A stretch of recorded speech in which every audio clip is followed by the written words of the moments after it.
relax, and let's go.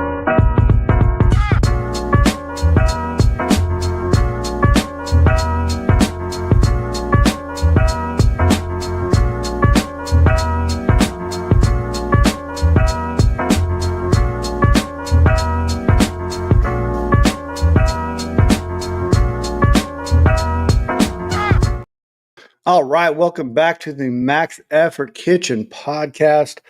This is the athlete and the chef. My name is Matt. This is Cornell.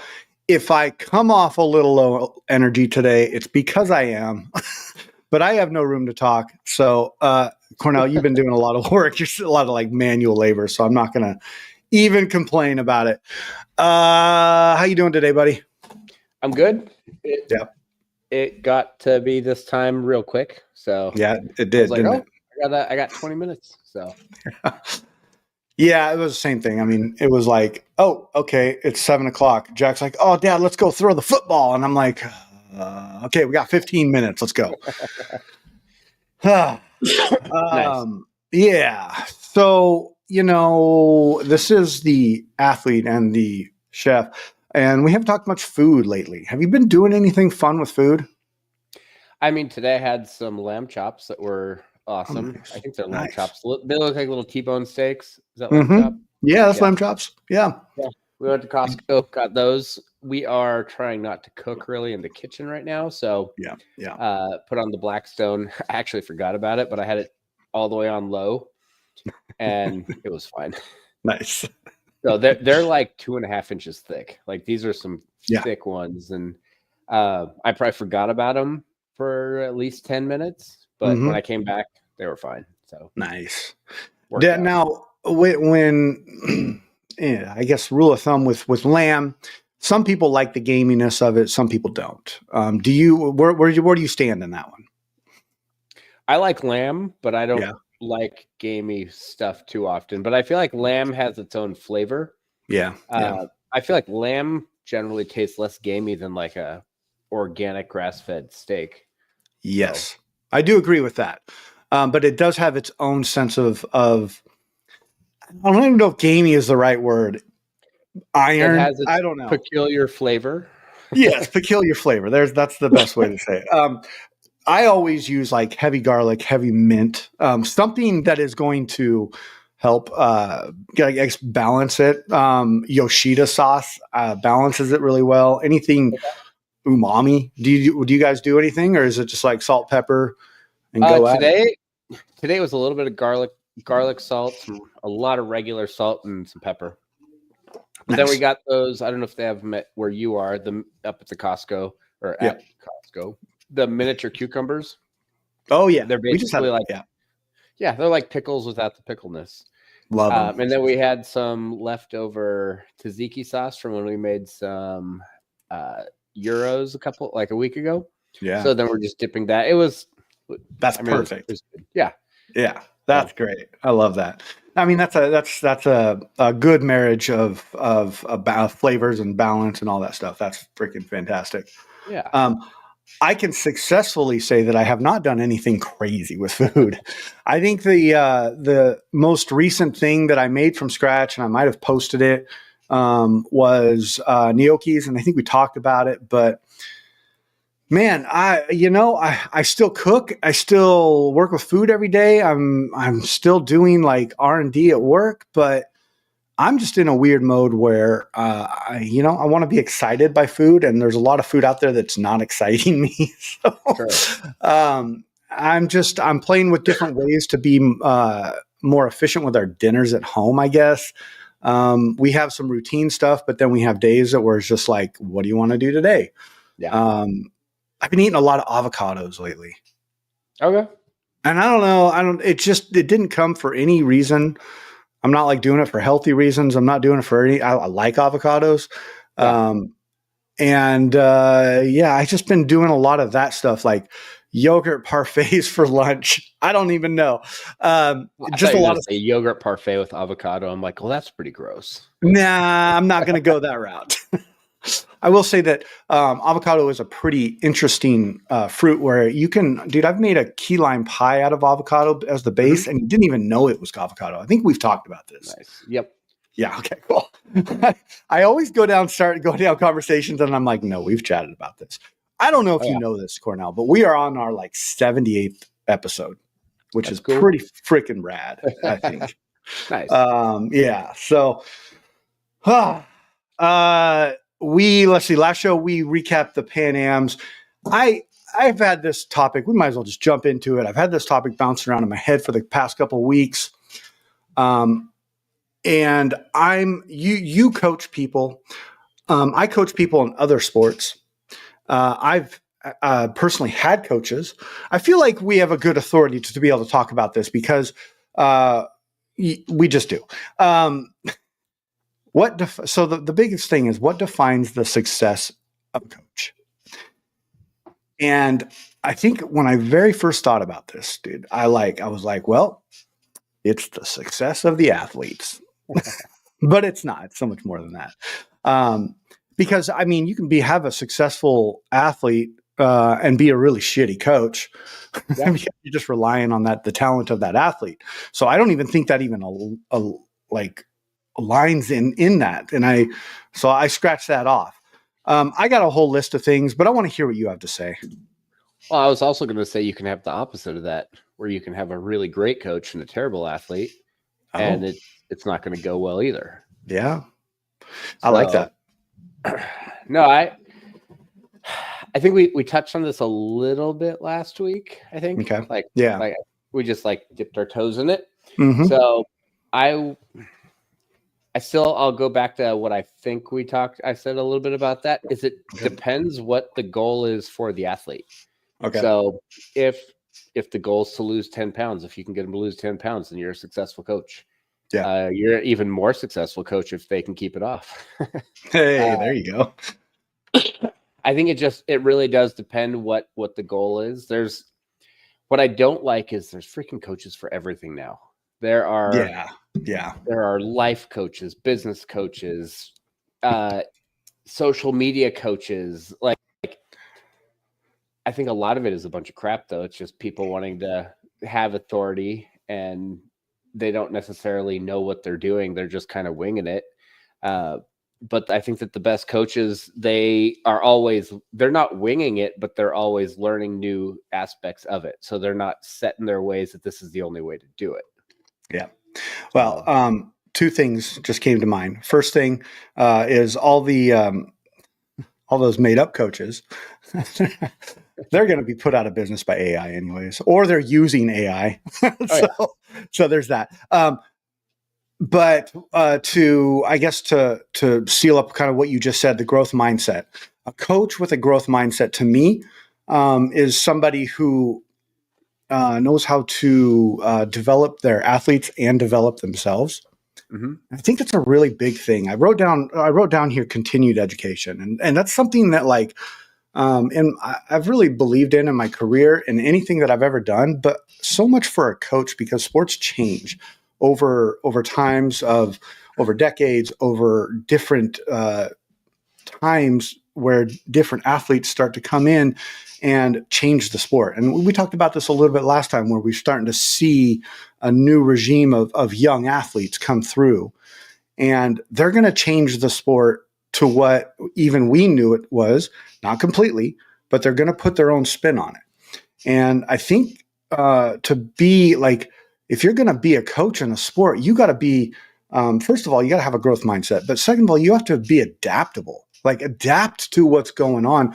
Don't rely on what you did 10 years ago. I bet you probably 25% of that will still work. But as a coach, we got to continue to learn and understand how the industry is going, how these new athletes are bringing new skill to the sport.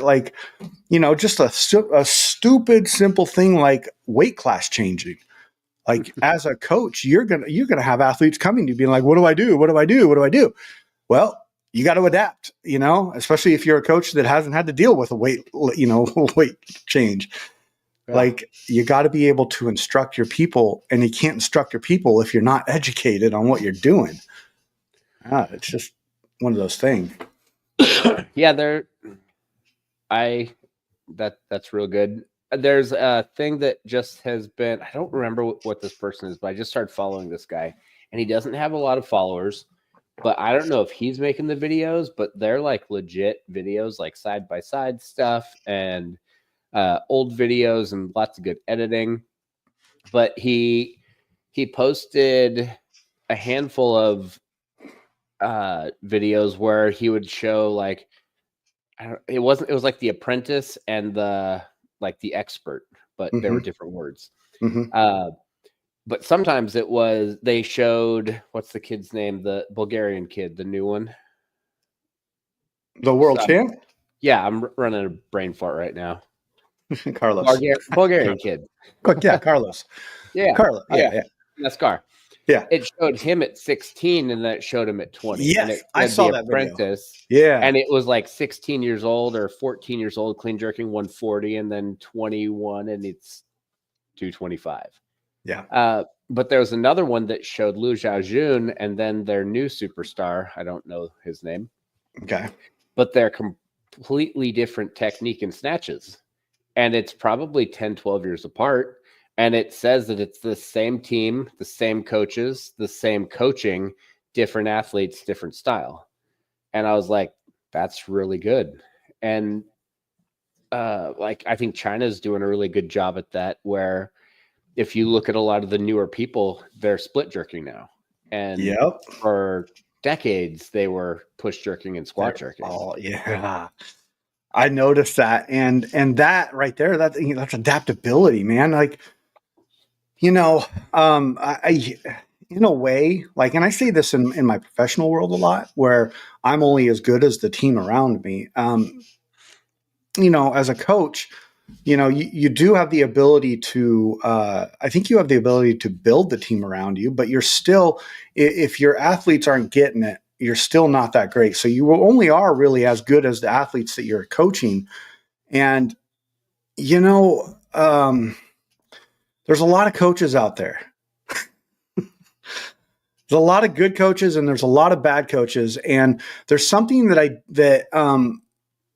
you kind of alluded to this in the beginning, where you're talking about like the life coach, the nutrition coach, there's all kinds of coaches online now. And I'm not here to bag an online coach, but I just think that you're already setting yourself up for failure to be an online coach, because you're not really getting the ability to coach a person. You're getting the ability to give them programming and saying, okay, here you go. And I really stand by that. And I think that I've seen it both sides of it. And I mean, it's night and day difference, dude. You've seen both sides of it. It's night and day difference from an online coach to a coach in person. And I like I said, I'm not trying to bag on anybody, but like, to me, the online coach is a business. Oh yeah. And a business is made to make money. Correct. And the one thing that keeps a business in business is money. And when they're coaching most of the time online, it's probably going to be pretty cheap compared to if you were getting something done in person. Yeah. You're not going to get as much, obviously. You don't have a gym to work out at that's normally included with that kind of stuff. But unless you're getting like one-on-one, like it's high turnover for the coaches. So that's why they're not going to put that much effort into it. Yeah. Rightfully so. Like, they shouldn't. Like, it's just, I think it's hard to call him a coach. And that's the part that I struggle with, is that, and I'm going to use my, what I'm doing right now as an example. I'm coaching freaking 10 and 11-year-olds in flag football. And I'm a pretty intense person when it comes to football. And I'm writing plays, and so at the beginning of the year, I wrote out a whole playbook, and I started with 5 plays. Next week, I interjected 2 more. Next week, as I start to see them get it, I'm starting to put more and more complex plays in there that all play off each other. And so I get out there, and we miss a practice because of rain, I'm not going to go there. but we missed a practice because of rain. And the next week we come out and, the simple basic fundamentals were lost. So now, mind you, I'm dealing with 10-year-olds, so I kind of have a little bit of understanding there. But what I'm trying to say is if you're always abroad, like, how do you have that control? How do you be able to say, dude, you're moving, your timing is off, is why you're moving your feet wrong, and that's why you're dropping it out front. Like, yeah, you could probably break that down in a video, but it's going to have more impact in person. And online coaching was great for COVID. Great. It was great. But I think we need to get back to this in person. And I'm biased. I have an in-person coach. I get to see him every Saturday and I freaking love it. It is. And I've been preaching that to you for a long time. That you need that. You have. And but you can go ahead. Huh? I was gonna say, here's like the perfect scenario if for someone who doesn't believe us. Yes. When's the last time you lifted? Me? Yeah. Saturday. Okay. So I'm gonna pretend to be the online coach. Okay. Cool. You sent me your videos. Yeah. All right, your second snatch. Where were you feeling the pressure in your feet? Yeah, let me know how that was, and then we can work on that on your next session. And then this is like 4 days after that session was. Yeah. Then I get back to you, and you look at it at a red light because you're like, oh, my stuff popped up, and I'm driving, but I'm gonna look at and it's like, oh, where did my? And then you don't lift for another day or two. Yeah. It's freaking pointless. It is. Honestly, go get AI, weightlifting AI.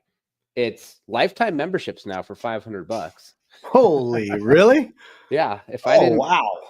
If I didn't, yeah, I'm with you. I understand. But I mean, $40 a month, try it out. Yeah. I think if you're a new athlete, you can get like a year for $200. Like, you can't beat that, and it's going to create something that's perfect for you, and then go lift in front of other people who know what they're doing. That's going to be, if you don't have a coach at your gym, there's probably somebody there who lifts better than you, and just see if they can help you. It doesn't have to be this really like official, like coach athlete relationship. Yeah. Yeah. It's okay. So, in Portland, it's always been pretty desolate when it comes to weightlifting gyms, but we're starting to see a little bit of action happening. And thank you to Ironside for opening another location.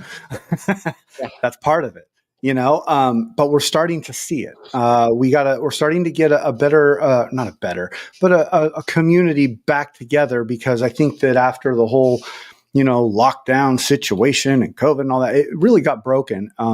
And then, but now we're starting to see stuff come back. We got multiple gyms in the city, and at least in the radius. Like, you can get out there if you're in this area. Reach out to me. I'll help you out. I mean, I don't even care. But like, do you live in an epicenter of weightlifting resources? I was just saying the other day that, like, when you get on your marketplace, it's a stark difference than my marketplace. I can't find a bar that's not off Amazon. You're finding like Alico bars, So, but you were just saying, like, you went to Tennessee and you couldn't find any of that stuff. But like, you go to Tennessee and guess who's there? Wes Kitts. Like, why wouldn't you want to join that gym? Olympic athlete. So, I guess what I'm trying to go through is that, like, yeah, there may have been a time and place when in-person coaching or teams or whatever were a little desolate, but they're coming back. And I can't tell you, I'm only going to be able to show you, but like, I'm seeing so much improvement in everything I'm doing because I have a coach that lives in the same city as me, makes a point to see me, makes a point to be available for me. Now here's an interesting one. has emotional intelligence. And what I mean by that is that he's somebody that he can manage his own emotions and his athlete's emotions. Let me give you an example of that. Saturday lifting, I got 90 on the bar. I just dropped it out front, and I literally did not. I just treated it like a double. I'm only supposed to do a single. Dropped it out front. I was like, there is no way that I'm missing that again, and I didn't. Went powered it. Okay, 95, hit it. 100, missed the first one, made the second one. And I'm like, okay, that second one was a little shaky. I think I'm going to call it. So I start stripping the bar. Joe comes over. Hey, what are you doing? And I'm like, stripping the bar, man. That was a little rough. And he goes, nah, you know what? Next time, just check with me, okay? He's like, because I want to start pushing you a little bit. I want you to start taking cracks at 105. He's like, you hit 100 kilos 4 times this week. Let's take a crack at 105. He didn't yell at me. He didn't get all like butthurt about it, but he effectively communicated to me why he wanted me to do something and what to look out for next time. And I said, and all I said was heard. It's a big term in the culinary world. When you talk to your chef, you just say heard. That's it. And that's a sign of respect. And so I said heard. And he walked away. He didn't give me the cold shoulder the rest of the time. He pumped me up on other things. He talked me through a little thing I was doing on my cleans. Like, dude, invaluable time that was spent on Saturday. And again, I'm probably coming from a biased standpoint, but it's not really, because it is the right thing. Yeah. No, I think there's something that I said a long time ago, and I was trying not to say it too abruptly because you were. I think you were on our online team. Yeah. but I think I did say it. Yeah. But if you are just doing an online, or if you're a remote coach, or if you have a remote coach, you're never going to get as good as you could be. Right. And at the same time, if you are an online coach and you have athletes, if you're a good coach, you will release them and you'll tell them they need to go get an in-person coach at a certain point. Yes. And that doesn't mean that they got so good that they can't, that you can't coach them anymore because they're outside your scope of what. It just means that it's not working out for you. And you can like them and they can like you, and they should be able to move on, and you can still be civil about it. But there's been a handful of people that I have helped in or online where I'm like, you just need to go get a coach because I can't be there I can't answer all the questions that you're having right now. And you need to have someone who can do it in live time. Like, you don't even need to have a coach sitting there watching. Go find a class. I used to tell people all the time, I want to start weightlifting. I'm like, cool, go do CrossFit for 6 months and then come back. Yeah. And they're like, well, I want to learn good technique. I'm like, no, you need to get out of your head first. So yep. Go learn to do 30 crappy cleans real quick and then come back here once you're out of your head, and then we'll start working together and we'll clean it up. It's easier to teach someone. It's easier to fix someone's not terrible technique that's not really ingrained after 6 months than it is to try to get someone out of their head who's never done this before in their life. And we have a handful of lifters at our gym who they started lifting later in life and never did CrossFit first. And I'm like, dude, you got to put more weight on the bar. They're like, well, it was, I don't know. I think about it too much. I'm like, where's the other side for a little while? Yeah. No, and that's really good advice because, CrossFit will teach you to go like balls to the wall. And that is a part of the sport. And I don't mean go balls to the wall of maxing out every day or whatever. What I mean by that is you grow a courage of getting under that bar, no matter what the weight is on there. And that's one thing that, I find very valuable about something with me and with you and pretty much anybody I've lifted with has that mentality of you got to get under the bar. Just there's more success in getting under the bar than not, even if you miss it. go under that muffling thing. Like, Yeah. let it crack you in the head once, because you'll learn. That's the best coach right there. Yep. But I guess when it comes to coaching, I really I like to see I like to see all abilities. So I don't know if you saw that little reel thing I did, but we have a 13-year-old girl on our team, and she PR'd twice this Saturday. Like, she's only lifted at one meet before. She's typically a gymnast, softball player. Oh, isn't this going to stop her growth? It's pretty developed for a 13-year-old, and I don't mean that in any bad way. Thank you very much. I mean that as developed as an athlete. Like, she moves really well. She has good mobility, but her parents. It's really cool because her parents bring her. It's either her dad or her mom, and they just sit there and hang out. They film for her. It's a really supportive system. She comes from Canby, which is like 30 minutes away. It's really neat. And, but seeing her, hit 50 kilos in the snatch was pretty freaking cool. Yeah. And I really enjoyed it, but it also showed me that, like, the ability to coach someone at that age is hard. Just equally as hard as the ability to coach someone maybe at my age, because I'm an adult and I can look at you and tell you to fuck off, but I'm not going to. Yeah, but there is that ability, and that's challenging.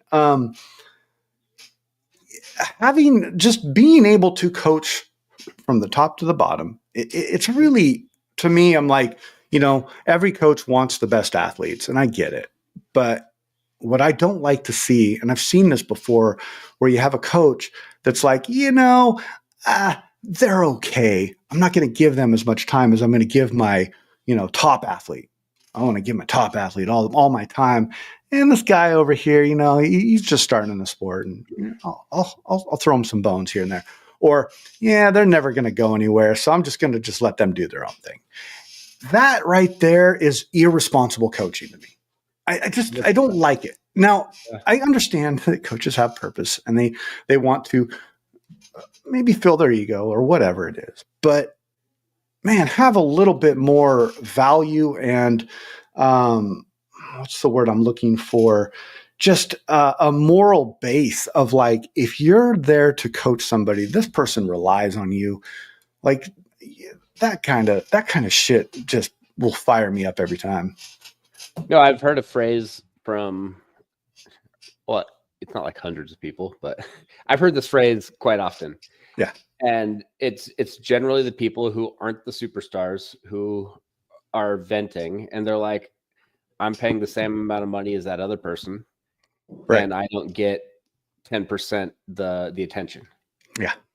And I've always felt like, yeah, that totally freaking sucks. And my mindset has always been, I will work best with the people who want to work, like who want to do the work. Mm-hmm. There's a handful of athletes at our gym who are really good with really bad work ethic and who have made it very clear that I'm not their coach. Yeah. And I'm like, all right, no problem. I'm the coach here. No sweat off my back. The problems you're doing. Yeah. I am seeing that these problems are visible from a different angle than you are filming. I can see a whole lot of different stuff going on, and that's cool. Yeah. So I've backed away from a handful of athletes where I'm friendly to them. I consider them my friends, but they've made it clear that I'm not their coach. So I just back away, and it's cool. Yeah. And guess what? Those people aren't necessarily getting better. Yeah. And then there's a handful of other people who are super easy to work with, who are they're not cocky at all. You give them a tip, they'll try it. If they don't like it, they're like, I don't think it's working, but I'll keep trying it. And I'm like, just try it a couple more times. If it's not working, just move on. Yeah. Totally good. There's a guy who just made a monumental. I mean, okay, Okay, it's a monumental lift. Yes, yes. Like a 125 snatch. Heck yeah, that's big. And yeah, and he's been lifting for, I want to say 15 months. Oh, I know who you're talking about. Yeah. Yes, that's awesome. And I just kept telling him, I'm like, if you feel good, do it. Like, Yes. don't worry about the percentages. He still sticks to the program a little too much. Mhm. Like, there's a time and a place to stick to the program, and there's a time and a place that you can move up. Yeah. And I think that is another problem that a lot of remote stuff is the problem, is they see percentages 75, 80, 85, 90, 93, 2 open sets. And they're like, oh, I'm going to go heavy today. And then they can't even make 85%. And they get all like freaking out. And sometimes you see them and they just start putting more weight on the bar and they're not making the weight. And like, Yeah. what if I make one? I'm like, what if you die? Yeah, I might have done that before. There's something to what you just said too, and there's also something to honesty, right? And I believe that you said this already in a different way, but it was like being able to tell your athlete, you need to do this. You need to go to CrossFit for 6 months, then come back and let's talk. Hey, you know what? I can't coach you past the level that you're at right now. If you want to get better, maybe you should go check out my friend over here. You know, he coaches that level. He coaches a higher level. He's known for it. He has many athletes that do it. That right there. So having the relationships in the industry with the vendors, with the other coaches, going to meets and being able to shake hands and say hi, like regardless if it's a coach, an ex-athlete, if it's an official that pissed you off at the last one, like whatever it is, we're in this community. We talked about this before. We're in this community. And this sport because of this community, because if there wasn't any community, it wouldn't be as enjoyable. And I don't know if we'd stay as long as we do. But like you foster those relationships. Like it's just, to me, I just think it's such a missed mark to be able to just to hold grudges and be pissed off and walking through, meets like you own the place, but you're not going to shake anybody's hand or say hi. And it's just like, people may think I'm talking about somebody right now. I want to be very clear that I'm not talking about him. There's an example and I'm using it. And he's not the only one that does this. I've seen it through other people, but I just want to be very clear about that.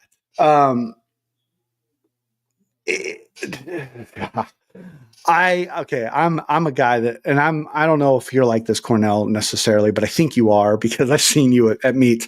I love going around talking to people and all the people involved. Joe Beck is one of these guys. He's a blue coat. He does announcing. He's like got all these certifications. Pretty much everybody in the sport, and you go help people like with their cards, and people are tapping you on the shoulder, being like, "Hey, man, like I remember we lifted at this meet, and that's cool." That's what it's all about. I haven't got quite to that level yet. I'm still the guy tapping on people's shoulders saying, "Hey, man," but I enjoy that part of it. And I want to have positive experiences. I want to create positive experiences. And if you're a coach, man, you're a leader. You're putting, you're almost at a different echelon in the sport where you have an expectation to be treating people not differently, but like a little with more respect. You have a responsibility, and I think coaches should have that. And for the most part, I do see a lot of coaches have that, but I have seen it and experienced it, and it's just really disappointing. Yeah. Plus, you're an example for your athletes, and if they see you acting in a certain way, then they generally will act the same way. Yeah. Yeah. No, I mean, think like parents, right? Your kids see the shit you do; they're probably going to do it too. yeah. I don't know. No. I mean, no, go ahead. Yeah. No, I was just gonna say that the last thing I think we touched on a little bit last week, where I think a very important part is to set up valid expectations of what the person is capable of. Yeah. Like you get a 25-year-old weightlifter who's never done this before and says they want to go to the Olympics. Be like, that's a great idea, but it's probably not going to happen. Yeah. Let's just try to hit body weight. Yeah. But it so many people, coaches are just like, yeah, let's go to the Olympics. I'm like, okay, let's go. Okay, whatever, man. Yeah. It's like a pickup game of basketball at LA Fitness, and someone's like, I'm going to be in the NBA. And like, you're 55 years old, dude. Yeah, that ain't happening. You're neat. Yeah, no, dude, it's a good point. And it's being able to. There's something I had to do in my job last week where I had to deliver some really bad news to some people that have been around for a while, and I had a conversation with somebody afterwards, and it was like we talked about like the ability to deliver a message that's really freaking hard, but deliver it with respect and with authority, with empathy. And as a coach, I think you got to be able to do that just in that situation right there. The 0.10 or 0.001% of the people that do this sport go to the Olympics. So like that's a, hey, I like your ambition, probably not going to the Olympics. Let's focus on your first meet. Yeah. Then we go from there. Yeah, that was a thing I heard a long time ago. And I don't know if we've talked about it on this show, but I've talked about it on another podcast I was on, where they talked about telling people your goals and your plans and your dreams. You get like 75 the same dopamine hit to your brain as if you actually accomplished it. Yeah. Yeah. So when people are saying like, I want to go to the Olympics, I want to do this, I want to do that, and they're feeding their brain the dopamine, and they're getting like 75% as if they actually did it. Right. And then if they keep going over that same thing over and over again, they don't get the dopamine hit that they used to, and then they just move on to something else, and they jump ship and try something else. And if you want to go to the Olympics, weightlifting is not the easiest way. There's much easier ways to do this. Go play flag football. Sorry. Yeah. It's in the Olympics this year. Breakdancing was in it last time. I think it was squash or handball. Yeah. Not handball like where you throw the ball, but like where you smack the ball with your hand. Yeah. I remember hearing a story about that, where that is one of the team that goes is like from New York, and the people who've gone have gone so many times that they don't even care anymore. And they're like, oh, I don't want to go this year. You can go. I've already done it 4 times. That's crazy to me. Like there's ways that, perfect example. That girl from who did the half pipe on the skis. Yes. Olympics. Yeah. So I happened to do my level 2 weightlifting certification with her. Oh, she really? did her level 1 the week before. Okay. And she signed up for it the week before that and didn't know anything about weightlifting, but she thought it would be a good thing to have in her. So technically she's the same level weightlifting coach as I am. So there's another thing about coaches. Well, we're not going to talk about that. Well, yeah. So she was the one who made it to the Olympics because everyone else fell. But when she got up and when go watch the video. Yeah. Yeah. I don't remember what year it was, but she was technically from Hungary. But when she went up in front of everybody at the class, they're like, say a minute or two about yourself. She gave like a 15-minute presentation, like borderline had like PowerPoint to go with it. Wow. And she just said that from a young child, she was like, I'm going to go to the Olympics. And they're like, what are you going to go for? And she's like, I don't know, but I'll figure it out. And she tried like a dozen different sports before and then she did her heritage stuff, like to see where she's from, and found out she was just enough Hungarian to get to go on there. They didn't have a snow skier for the half pipe. So she signed up, and then everyone else fell, and so she beat a bunch of people just by going straight down the pipe and not falling. But you know what? The thing I like about that story is that she didn't just give up with one, and she was like, "I'm going to the Olympics." Yeah. And if you're going to the Olympics, you're going to the Olympics. The Olympics is like, I don't know the exact number of sports, but there's a lot of different events. Like, and a lot of the events are team events with a lot of people on them. So don't go in like a niche little sport that they're shrinking the weight classes and getting rid of how many people can go. So yeah, and there just seems to be always a lot of debate and I don't know, drama around our sport in the Olympics, at least for the past 10 years there has, maybe even more. But dude, overall, this is a great conversation, and I just want to say again, like, if you're an online coach, not bagging on you, I get what you're doing, and that's okay. But just have the wherewithal to, if you have an athlete that needs the in-person, have the wherewithal to help them out to get that, because that makes you a better coach right there. You're losing fucking what, $75, $100 a month, I guess. I don't know. I'm not going to get down into the financial aspect of it. I'm just going to sit there and say that, like, hey, get out there, get a coach, and put them through, build your filters of what you hold at value, and then make sure you put that coach through the filters and say, does this meet what I need? And there you go. Switching subjects really quick, because we got about a minute left, but sitting in the kitchen yesterday, I think I don't know what I was doing. I was making a snack or something. And my wife's sitting on the couch, and she goes, hey, honey, don't take this the wrong way, but Cornell's got a really pretty snatch. And my mindset was not in weightlifting at all. And I hear that, and I'm like, what are you talking about? She goes, look at this. And she was referring to your videos. Okay. And dude, your form on the snatch, I just got to give you props. I've given you many props, but she was she made it very clear. She's like, man, I don't know much about this sport, but I know that looks really good.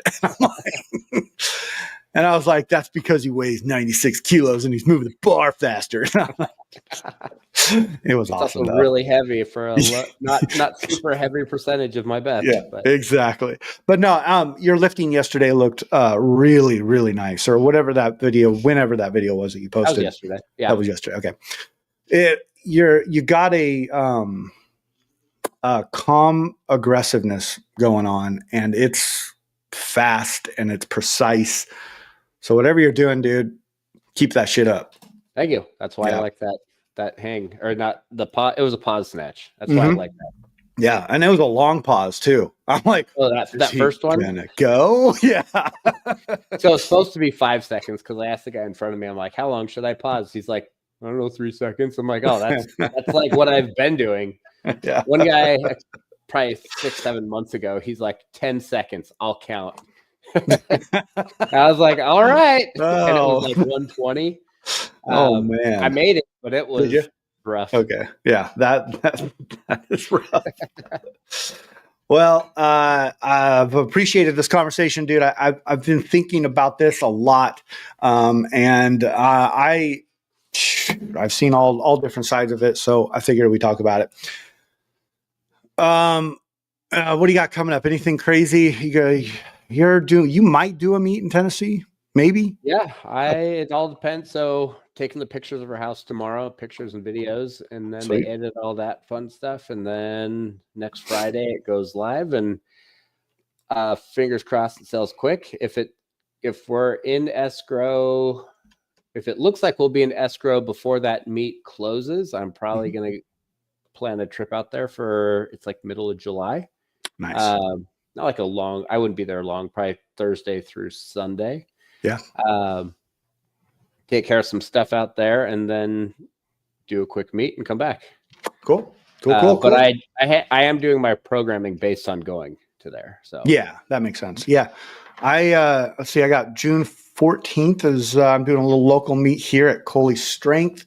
I'm looking forward to that. I'm going to be helping helping a buddy out at the Ironside meet. That's the week before that. So we got a lot of fun stuff coming up. Just a lot of good stuff coming. And then, the big one, the Worlds in September. So, man, it's going to be a great summer. It's just another meet. It's just another meet, right? Yeah. Same barbell, same weight. Same, and it's funny because I was talking to Donald on Saturday about it, and he's like, man, there was more people that didn't show up to that meet that did. Oh, okay. That's crazy. The other real nice part about that meet, no time change. Yes, like it is World, but there's going to be a lot of people from different time zones that are going to be there, and that messes with people too. Yep, I agree with that. But I think you're right. It's just another meet, and we're going to have fun, and I'm looking forward to it. So, cool, man. Well, I hope you have a great night, great week. I'm sure we'll talk. And everybody, thank you for listening. I'll talk to you all later. Adios. Bye.